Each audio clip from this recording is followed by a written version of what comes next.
All right, greetings. Welcome back to Black Bear News, where everything is connected and all the viewers are smarter than the average bear.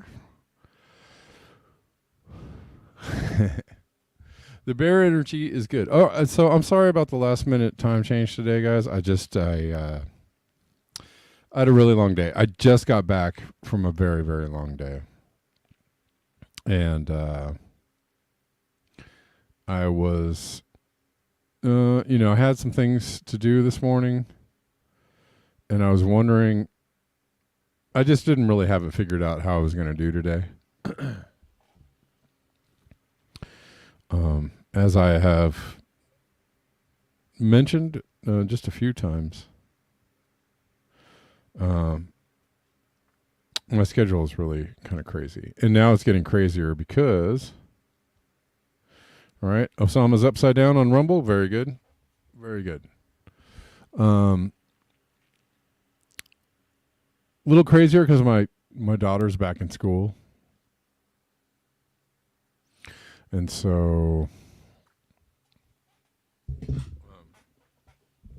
my daughter's back in school, and so that is going to impact my schedule even more because I'm ferrying her to school a couple times a week, and school is far away.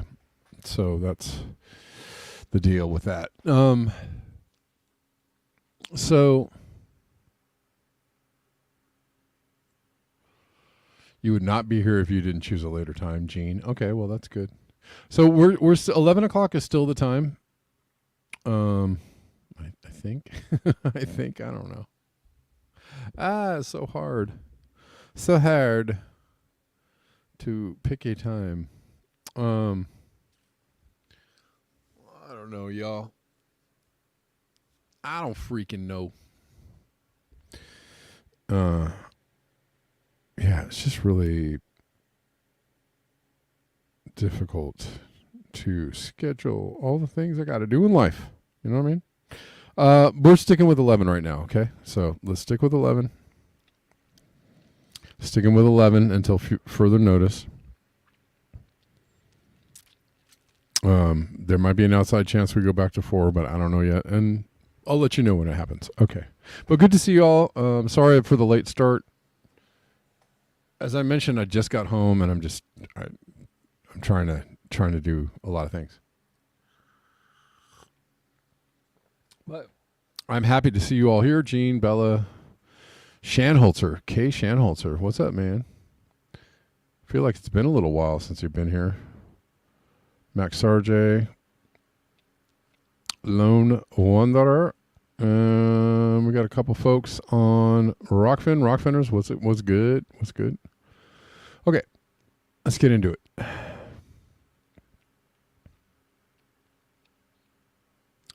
Somewhere, somehow, some way.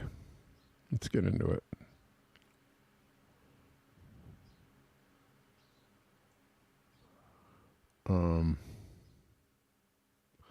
I want to play this. What do you guys think about this? This kind of coincides with going south is here, Shawnee's here. You got some hospital meds? How you doing going south? You feeling better?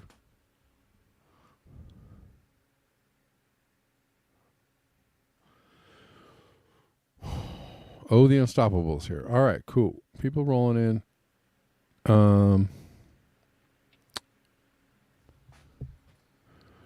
Tell me what you guys think about this, because, I have had more difficulties than success in raising some vegetables in my house.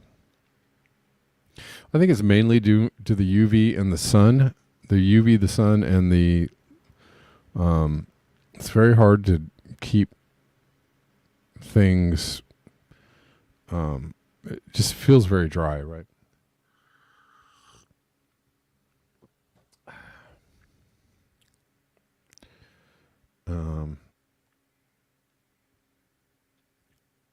But this is an interesting video of a farmer who says he's having trouble growing heirloom seeds, but not the GMO crops that he raises. So obviously this is just some dude. Well, here's the interesting thing, Kay Shanholzer. Prior to, a couple of things happened. Prior to, so when I first moved here, my dad was growing some veggies here, and they were growing like gangbusters. He had, great success. Around the same time, there was he actually hired a pest control, like somebody who came and sprayed pesticides in the yard, and then he started having difficulty with the growing of the crops soon after that, and which led me to believe or assume that it was that had something to do with it. The guy said that it was non-toxic or something like that, and I was like, yeah, bullshit. But I think there are several. I think it's a combination of things. So that the pesticide guy has long been gone, but the difficulty growing food is still ongoing, and I think there's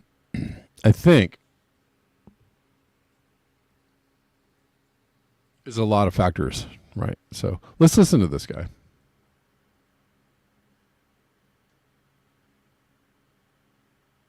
And I wonder if other people are having the same experience. I know I've seen a few people in the chat. I've got to show you guys. I've seen a few people in the chat saying that they're having difficulties growing their vegetables this year. And again, you can have multiple factors. It doesn't have to be one thing, if only they stop spraying the skies with aluminum, maybe that's part of it, but maybe it's not, maybe it's not one thing. Maybe it's several things coalescing together to create an overall effect. Okay. All right. Something. This is traditional sweet corn. Now, what's really wild about this is not what we used to call our heirloom seeds. This is just our regular sweet corn that you buy off the shelf. This is GMO corn. Now we grow this as our field corn. And the reason I want to show you this is I'm going to show you two things. This is heirloom corn. Now we don't weed it. Normally every year this corn has come up and done really good for the last 10 years.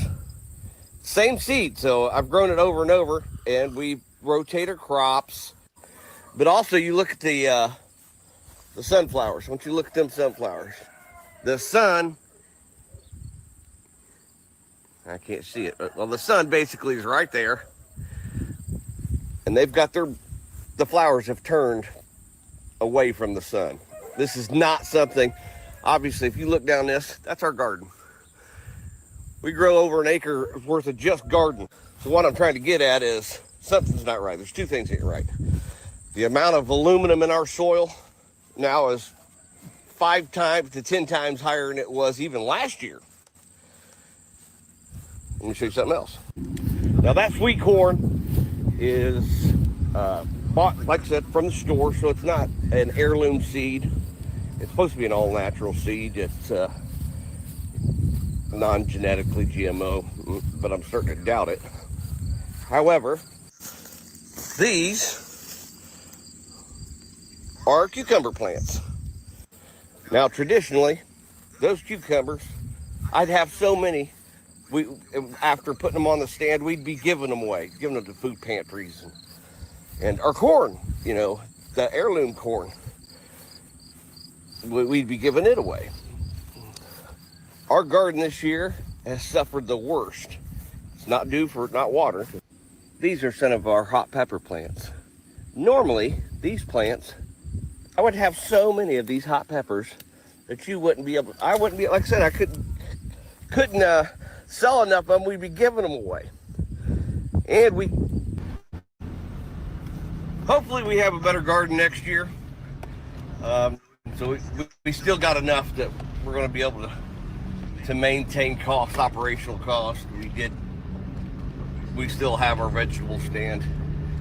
It's just not booming like it usually is. We've let the weeds kind of come back up and take over some of the gardens. We weren't getting the production out of it what we should. So the stand's good. We're going to can enough for our family, but as far as being able to provide for others, it's not going to be as viable for us to be able to do that. Y'all have a good day.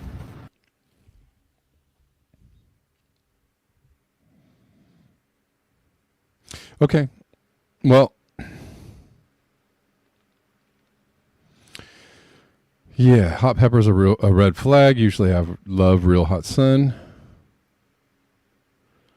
Bella, you say peppers going until January. You got tomatoes. I've been hearing differing reports on how people's gardens are doing. We're live on Rockfin and Rumble as well as YouTube, guys. So those are the other channels you can tune in on in case you want an alternative to the YouTube. And one of these days I'm gonna get a couple of other channels going too.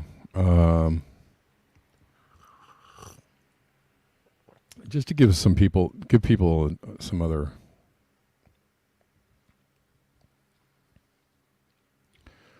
options if they want it. Anyways, thought maybe that might be an interesting.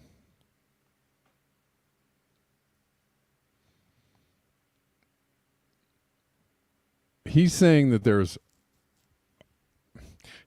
he's tested. Well, so there's a whole lot to just accept as truth in this video. So my one problem with it, because he's saying that the aluminum reading is like 5 to 10 times higher than usual, and I'm just like, well, you're just saying that. So you have some proof, you have some tests, you have data. We're assuming that we're assuming that the crappy growing plants are heirloom. We're assuming a lot of things about this. We're assuming that the field corn is his corn. We're assuming so much in this video.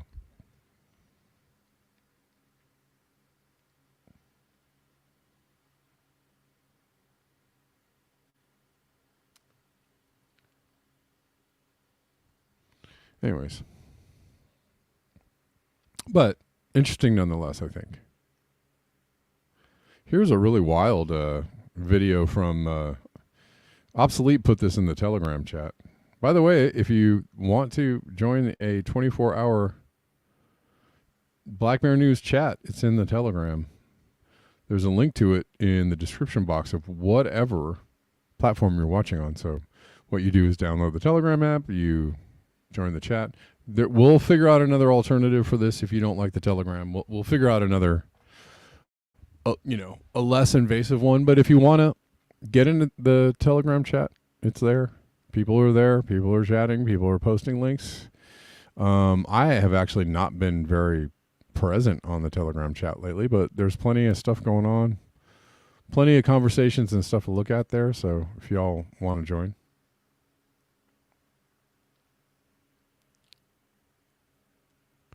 Anyways, this is a wild. These are some people that climbed up this mountain to watch a volcano. Thought it was too insane to be true, but it is. This is a video of some climbers on Mount Ducono on Saturday who suddenly realized how bloody stupid their decision to climb was.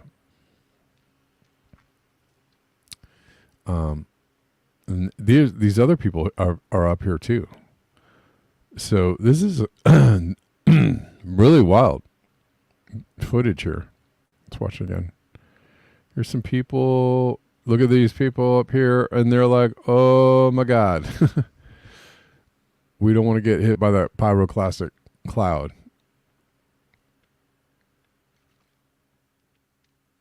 They're like, holy shit. It looks like they were spared. Somebody made another video. There was a huge, like a hot rock that dropped very near them. I don't know if you can see it in this video. We'll watch it one more time. See if you can spot the hot rock that drops. Right in here. No? Yes, there it is.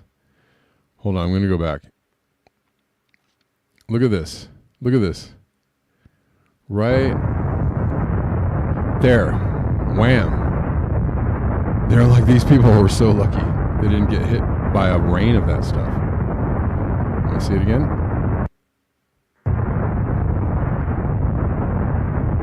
Right here. Boosh.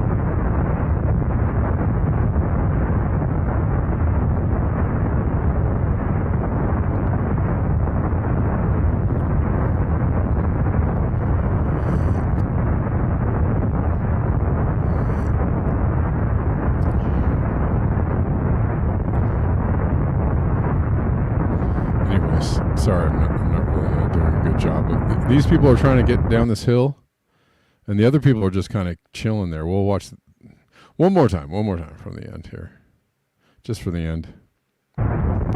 So they are trucking down this hill as fast as they can, and these other people are like, they look like they're starting to turn. Anyways, don't do this at home. Don't do this at home, people. Okay. Yes, lone wanderer. Humans and their natural tendency to suicide, indeed. So this guy pointed out the hot rock, I think, coming down. Boom. Yeah.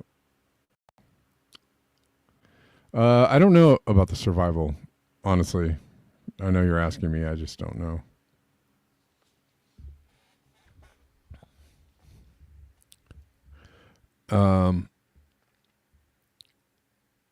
Let's look at these other posts here.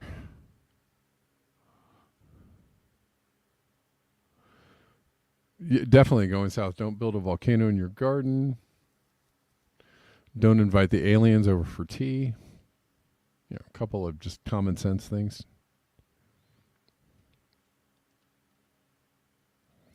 Well, the aliens have the coolest songs, though.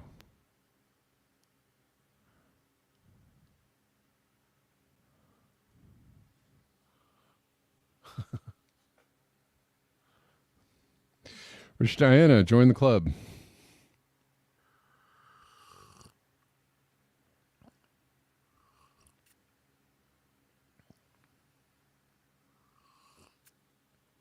You're right. You're right, Shani.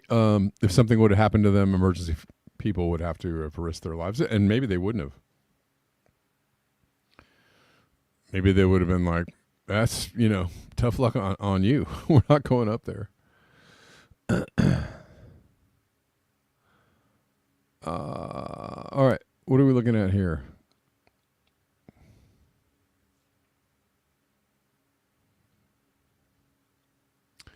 Climate change will inevitably stop being a hazy future concern and will someday turn everyday life upside down. At the risk of causing counterproductive doomism, well, golly gee willikers, you don't want to do that. I offer observations and speculations on how the planetary crisis might play out.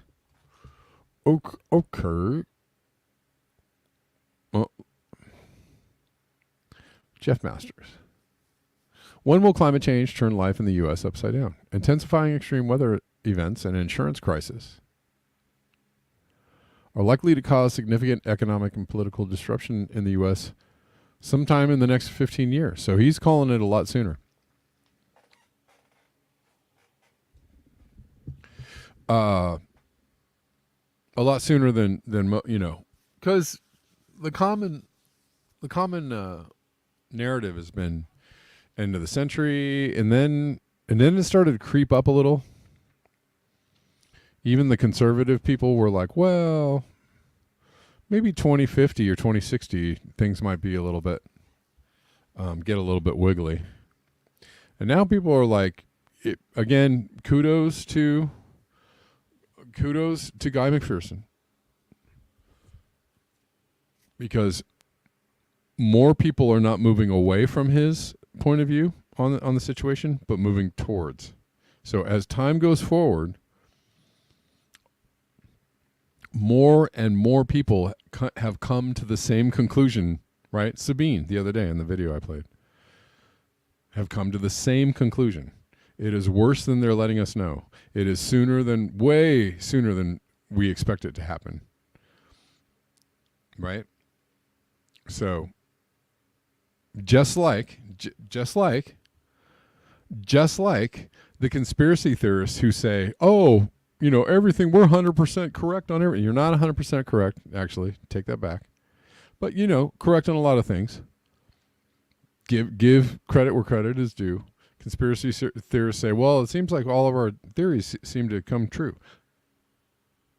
You're off base on at least one, and that is climate change. You're way off base. You don't know. But so Guy has also been correct, has been proven correct, right? Things that he was saying, now 15 or 20 years ago. We'll say 15, just to keep it safe. As time has gone on, more people have come to his conclusion, right? He seems to be, on the winning side of the ticket, right? People are like, no, I've looked at all the stuff and he's correct, right? Guy's correct. And a lot of the mainstream, middle of the road, academic, safety first, don't want to scare the masses and I don't want to get out of pocket by saying anything out of hand. A lot of those scientists are also moving in the direction of Guy McPherson. They're all, publicly or privately. If they won't do it publicly, privately, they're like, oh yeah, we're screwed. We're totally screwed. But I can't say that out loud. Right? And yes, it is already happening. No, you don't want to be right about it either. Not at all. Not at all. So, yeah.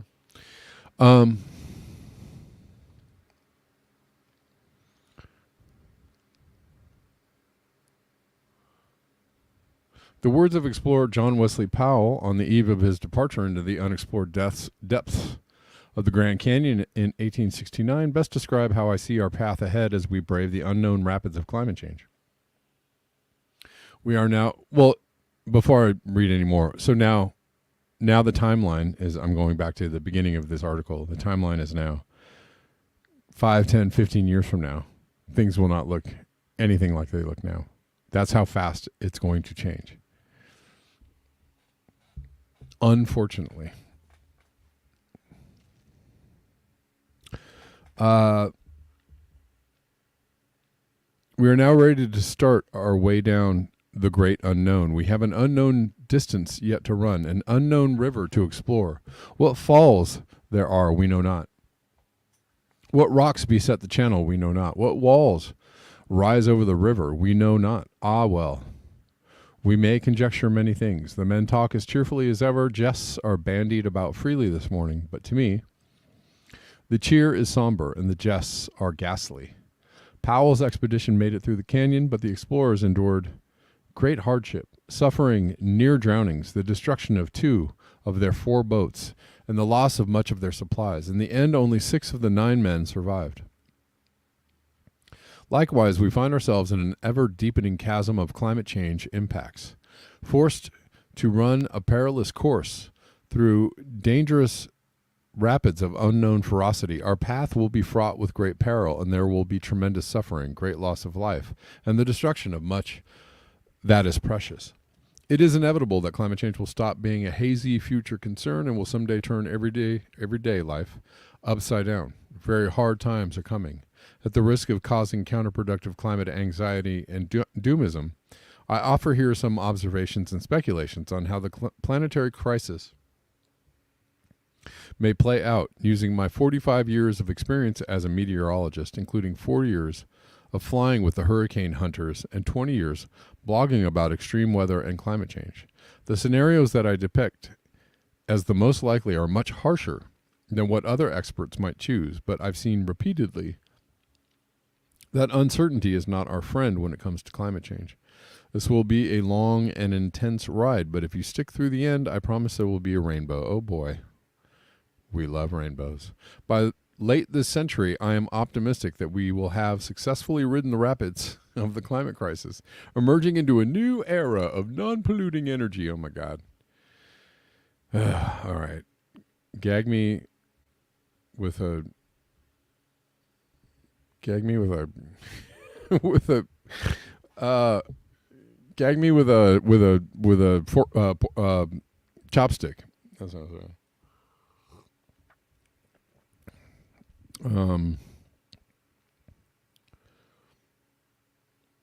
Anyways, there are too many talented and dedicated people who understand the problem and are working hard on solutions for us to fail. Okay, well, I hope it works out.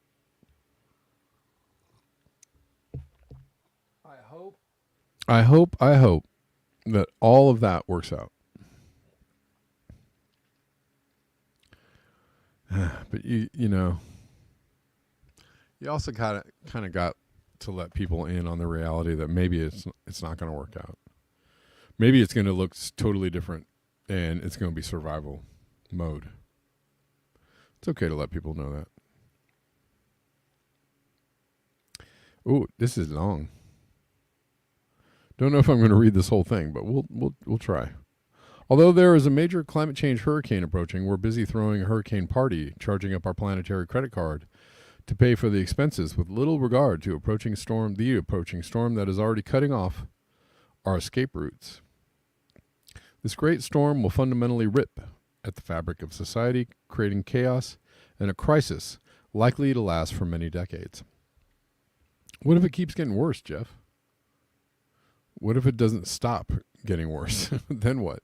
The intensifying climate change storm will soon reach a threshold, I think, of as a Category 1 hurricane for humanity when long-term global warming surpasses 1.5 degrees Celsius.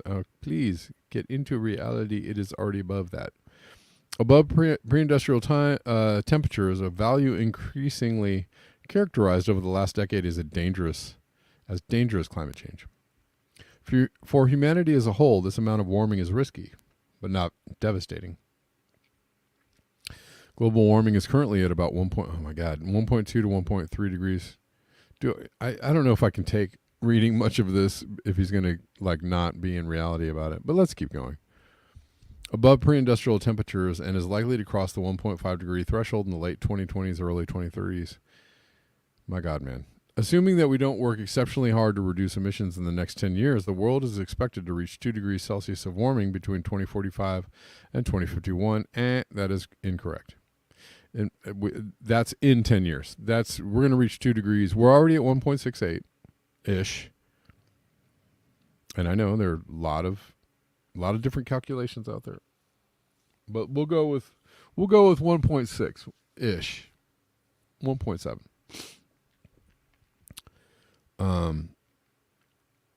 So when are we going to hit 2 degrees? We don't have 20 more years. I'm sorry to tell you that. We don't. We do not. Anyways, in my estimation, that will be akin to a major Category 3 hurricane for humanity, devastating but not catastrophic. Say what now? Allowing global warming to exceed 2.5 degrees Celsius will cause Category 4 level damage to civil. What about what's happening right now, sir?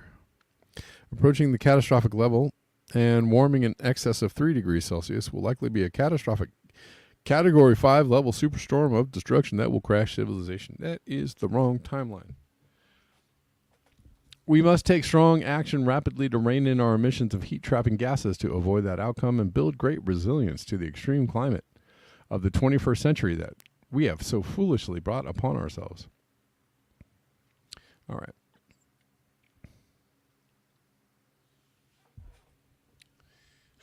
I apologize that I didn't actually read this before the show, because otherwise I would be like, meh.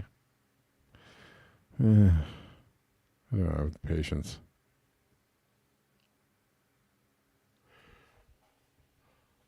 I thought he was going to say something, revelatory. No such luck. But I mean, maybe he's right, and maybe we have time, and maybe we've got 20 years. I don't know. I don't think so, though. Doesn't sound right. According to the Carbon Action Tracker, we are on track for a 2.7 degrees Celsius of warming. If the nations of the world meet their targets for reducing heat-trapping climate pollution, warming will be limited to 2.1 degrees. There's a big difference between being hit by a Cat 4 versus a Cat 3. And every 1/10 of a degree of warming that we prevent will be critical. I'm going to stop reading this right here.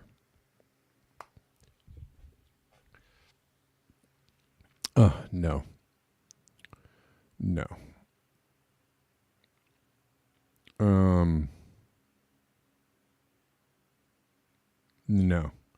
He thinks that the nations of the world will meet their climate goals. Well, if they meet their goals, they're already backtracking. Everyone's backtracking on the goals because they're not going to meet them. We're not going to turn off the airplanes and the cars. We're not going to turn them off. We're not going to turn off the lights of civilization for as long as we possibly can. So, what are you talking about? What are you even talking about? Come on.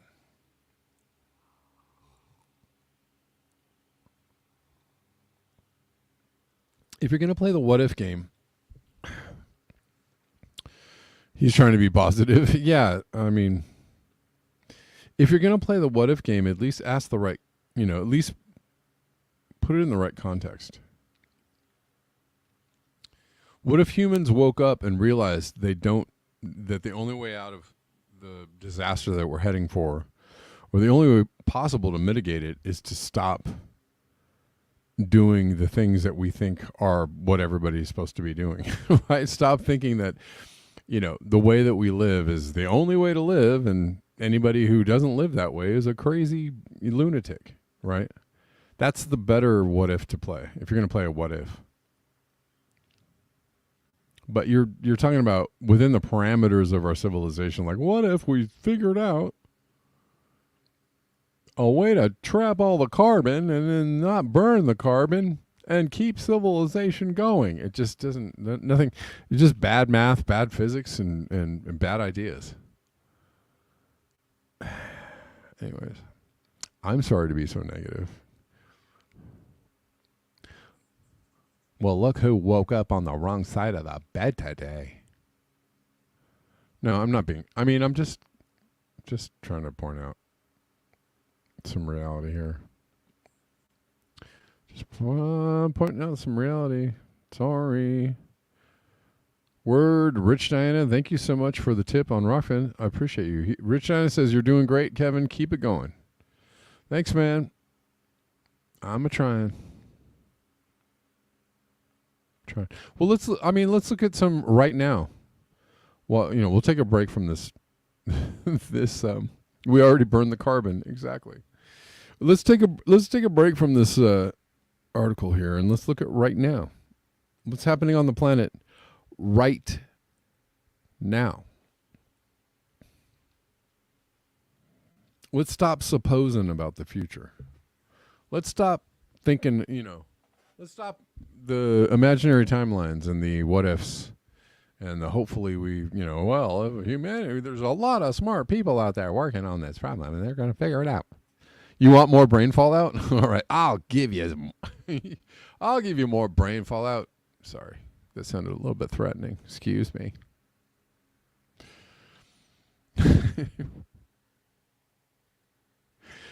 He threatened me with brain fallout. It was online bullying. Spreading it. Monkeypox. Oh, monkeypox. Let's look at this from Sarah Connor. I think this might be slightly more informative and entertaining.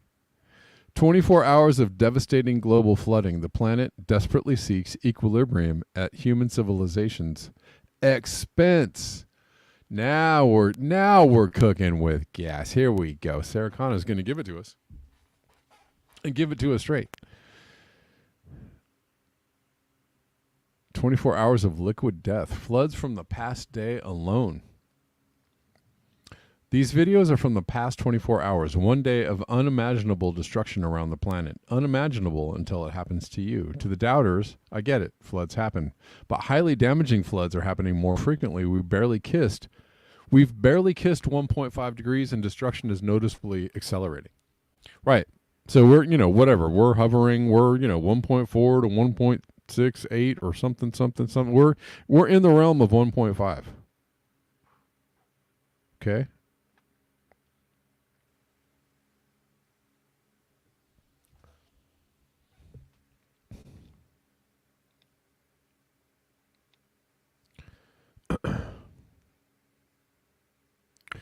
To the doubters, I get it. Floods happen, but highly damaging floods are happening more frequently.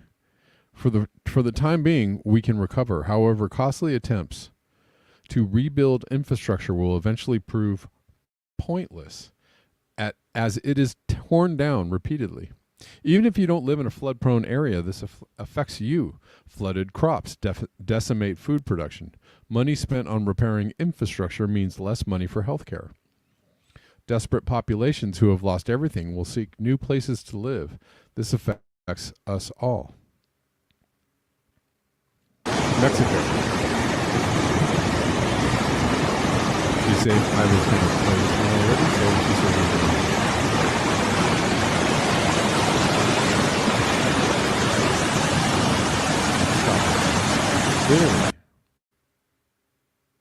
Stop. Eugenia, aspetta, non parlare.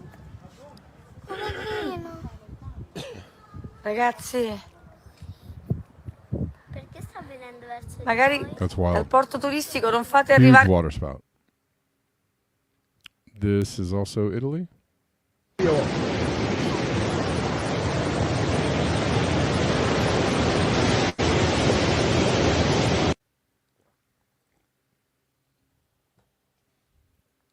Russia.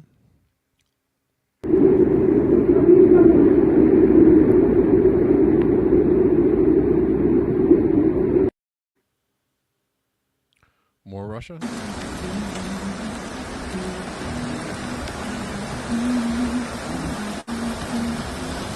China. We've been seeing the China, haven't we? Look at this.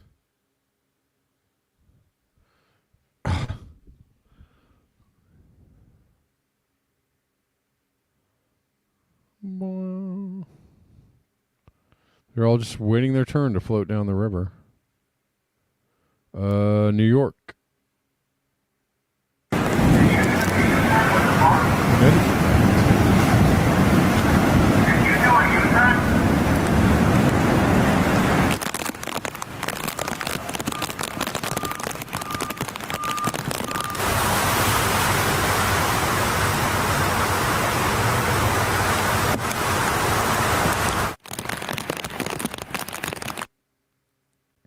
Japan.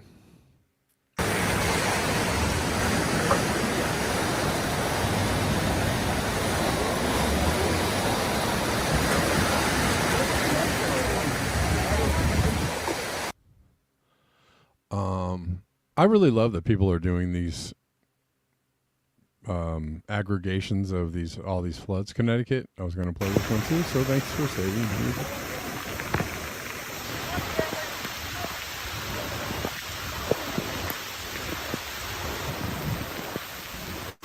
Wow.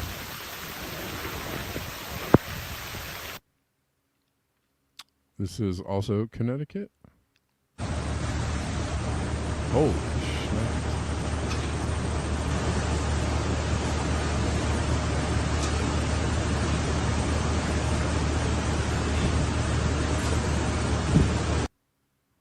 Also Connecticut. So, your car may be in trouble too, Sabrina. At my parents' house. I don't know how bad it is. There's more defense. But a lot of the rain is mostly up here because other people told me that it's not bad where they were. It's just up here. It just stopped. Greater Toronto.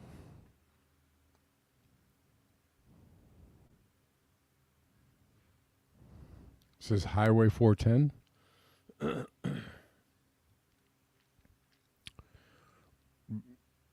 Mega flooded. I guess that's it.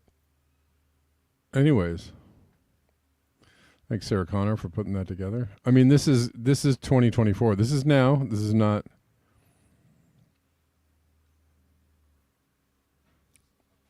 2045 or 24. So, you know, when Jeff Masters is talking about, you know, the supposed hurricane 1, 2, 3 level destruction, that looks like a hurricane 2 or 3 right there. At least now, today. So, you know, I'm just trying to square the circle, you know? Like, I'm trying to figure out what the real estimation of damage is going to be, you know? I feel like we're already seeing, you know, hurricane 1, 2, or 3 level destruction. So if we're talking about what happens at 2 or 2.5 degrees Celsius, and, you know, come on. Then what? then what do we, you know, then what are we talking about? What kind of destruction are we talking about? What does it look like? No grids going? Does it look like an inability to keep, you know, grids happening on a regular basis? Probably. Does it look like an inability to grow enough food to feed 8 billion people? Probably. It's probably what it looks like.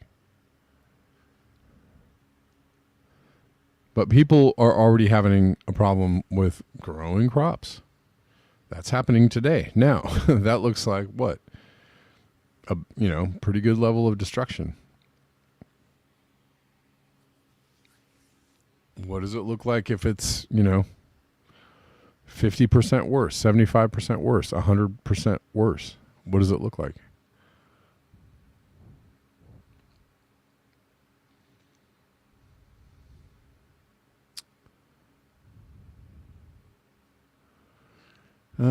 I really wish that Jeff Masters could actually help. You know, I think his intentions were to help people.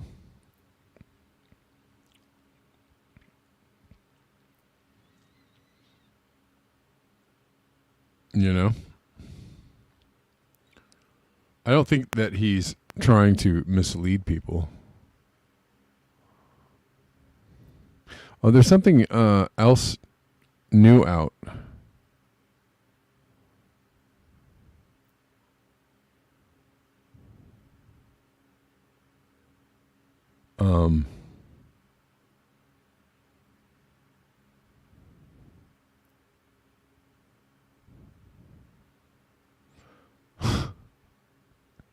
Let's look at this video. My 2 favorite sounds in the world. The sound of mirrors crunching and drivers' tears. Okay. I mean, you know. This is somebody trying to ride their bike in a bike lane.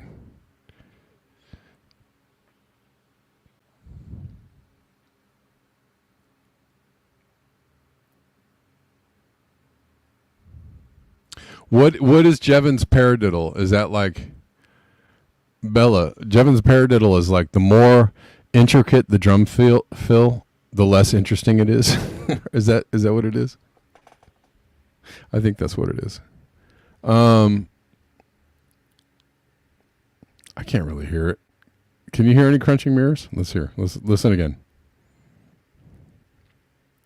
Come on now.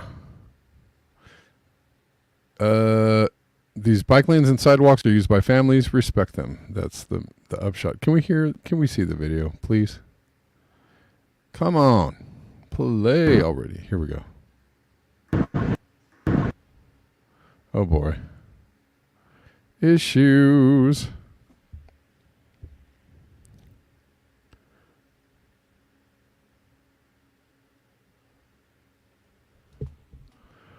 You're on top of the mountain, Gene. The lowlands are having a lot of flooding, and the rivers are out of their beds, way out of their beds. I don't know why this won't play. Sorry. It's odd. It was totally playing. There was no issues, and now issues. Come on, man. What's going on? Is StreamYard suddenly giving up the ghost? Let's try and reload it and see what happens.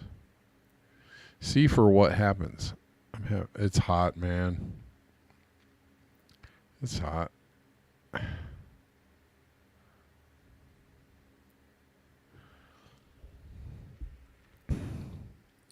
Here we go.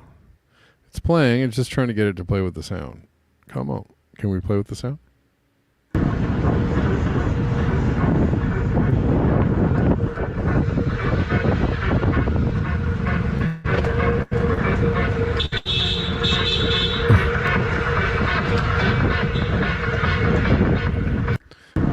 Well, so he crunched somebody's mirror. Okay. Well, don't crunch people's mirrors.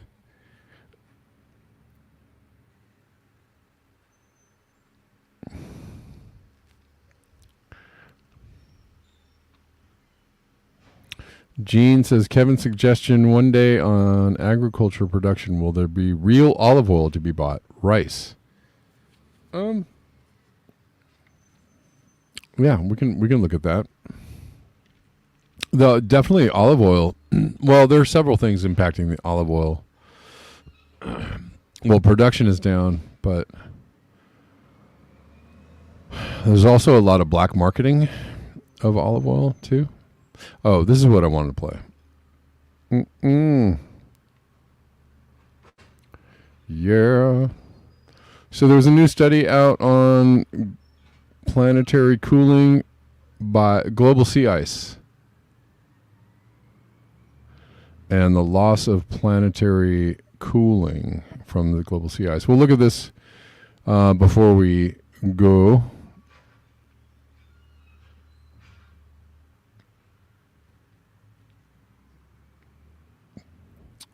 Hold on one second. I don't have my phone. Crunching mirrors is the thing bicyclists do when cars are parked in a bike lane. Yeah, it's kind of messed up, but I don't know. Nobody really deserves that. You can swing around them. You wouldn't want somebody crunching your bike if your bike was sticking off the curb a little bit, right? I guess some people might do that. We call them assholes, So same goes for bicyclists that crunch car mirrors. Yeah. You might think it's funny, but it's also kind of an asshole thing to do. Let's look at this. Global sea ice has therefore lost 13 to 15% of its planetary cooling effect since the early mid-1980s. Before we look at this some more, if you like this channel, if you like watching this channel, if you like the things that are on this channel, if you like to hang out on this channel, and you would like to support this channel, there are lots of ways to support this channel. There are links in all of the description boxes of all the platforms that this is on, the show is on. And all the usual ways to donate: PayPal, Cash App, Venmo, coffees. Am I forgetting something? I don't know. Zelle, Patreon, stuff like that. And if you want to support, I would welcome that support. And to those that support the channel already, I appreciate you. I don't have my phone with me again. I don't know how I walk out here without my phone, so I can't really check and see if somebody's contributed. I tried to ask my kid to bring me my phone, but it didn't really. She's not paying attention. Hello. Hold on one second.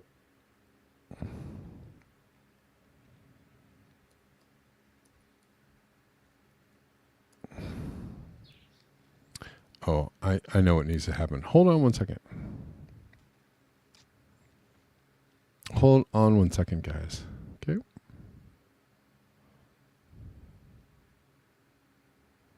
Oh, where are we?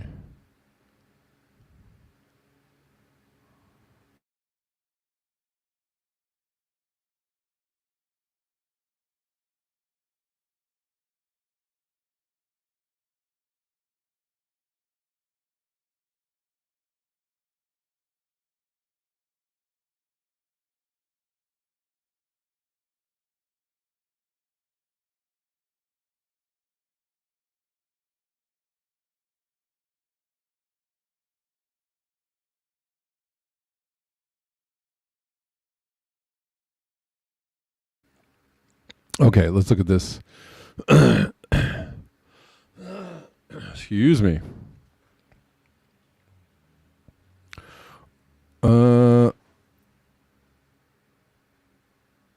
He has the same post and he says commentary, that's a lot.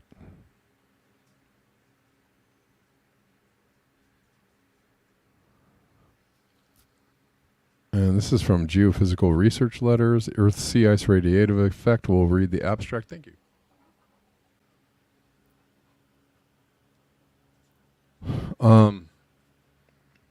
Sea ice cools Earth by reducing its absorbed solar energy. We combine radiative transfer modeling with satellite-derived surface albedo, sea ice, and cloud distributions to quantify the top of atmosphere sea ice radiative effect, or SIRE. SIRE. Averaged over 1980-2023, Arctic and Antarctic SIRE's range from 0.64 to 0.86 watts per meter.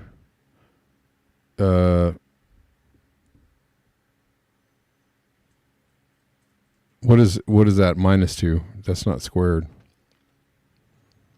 And 0.85 to 0.98 watts per meter minus 2 respectively, with different cloud data sets and assumptions of climatological versus annually varying clouds. SIRE trends, however, are relatively insensitive to these assumptions. Arctic SIRE has weakened quasi-linearly at a rate of 0.04 to 0.05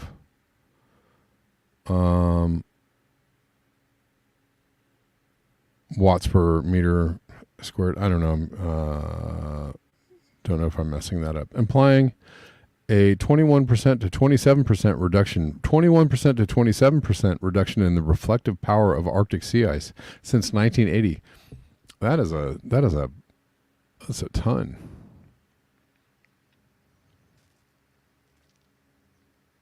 Oh, closer to minus what?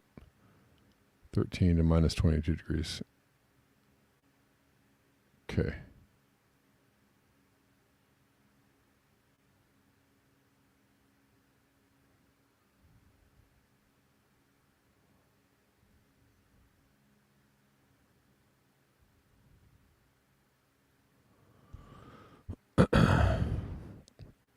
Well, yeah, Antarctica is like off the charts abnormally warm. Let's see.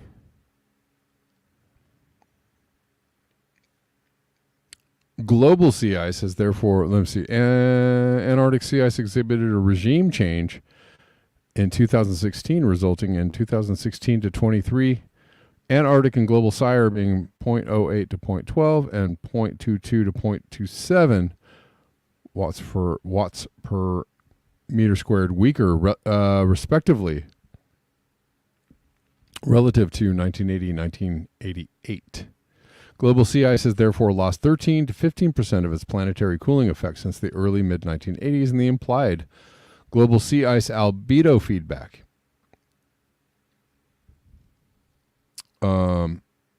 is 0.24 to 0.38 watts per meter squared.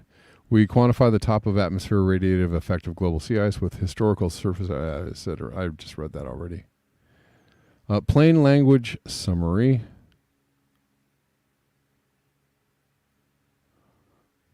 Since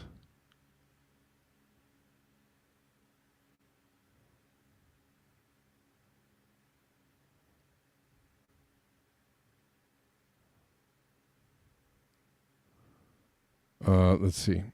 Ice that forms on the surface of the ocean, sea ice, is highly reflective of sunlight. Yes, yes, yes, especially in comparison with ocean water, which has very low reflectivity.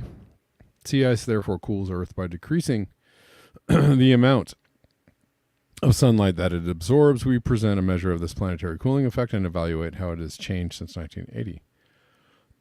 Around the advent of consistent satellite observations of Earth's surface and atmosphere at individual locations and times, and the cooling effect depends on the amount of incoming sunlight, which varies strongly with season in polar regions, cloud coverage, which masks the underlying surface from sunlight, and the reflectivity of the sea ice and overlying snow. Averaged globally, this effect varies with the aerial coverage of sea ice and has therefore weakened with shrinking ice coverage. The planetary cooling effects of Arctic and Antarctic sea ice during 2016 to 2023 were about 20% to 12% less, respectively, than they were during 1980 to 1988. Disappearing sea ice is therefore amplifying climate change by causing Earth to absorb roughly an additional 0.3 watts per meter squared of solar power for each degree Celsius of global warming, a feedback that is stronger than that simulated by most climate models. Stronger than that simulated by most climate models. Right? Oh.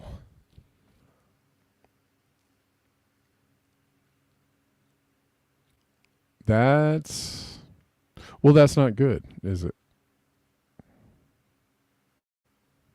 That's not good.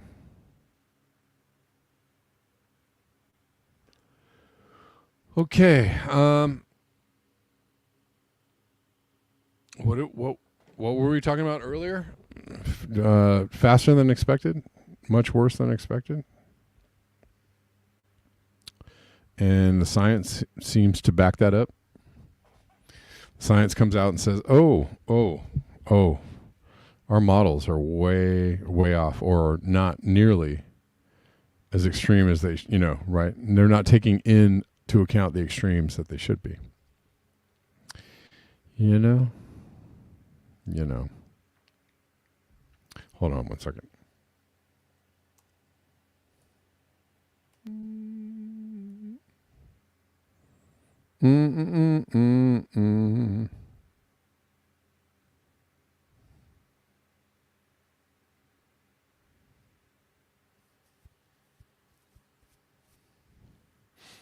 Okay.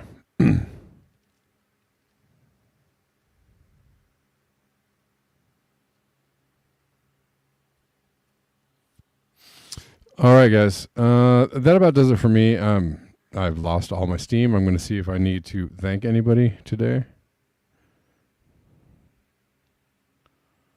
No, I certainly don't either, Gene. I don't want a world without elephants, manatees, whales, or butterflies.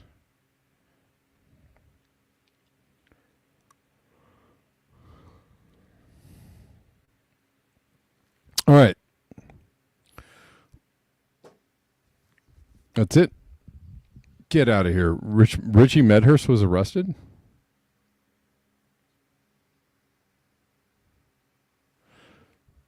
What? He was arrested at Heathrow? Get it. No way. The UK has gone full 1984, right? We're going to arrest you for wrongthink. a wrong speak. He was not detained. Okay. Let's talk about that, though, in the future, about the UK going completely insane. Or at least,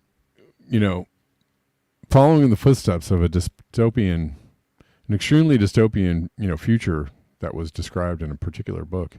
And they're literally acting that out. Anyways. Thanks, guys. Appreciate you. Thanks for your eyes, your ears, and your conscience, and especially thank you for the conversation. I will see you all tomorrow at 11. Tomorrow at 11. I'll see you then. 11 a.m. And thanks, guys. Once again, till next time, peace.